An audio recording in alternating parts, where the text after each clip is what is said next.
Hello friends, तो ये हमारे लव बर्ड्स है और इसके लिए हमने ये थोड़ा एप्पल कटिंग कर लिया है। दोस्तों आप देख सकते हैं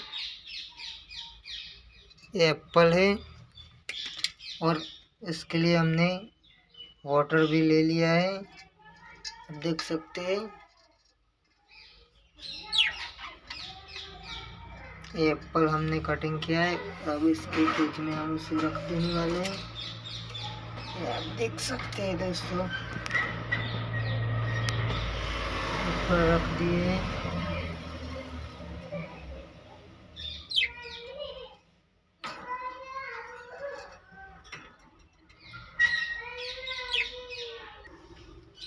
और एक क्लीन वाटर रख देंगे।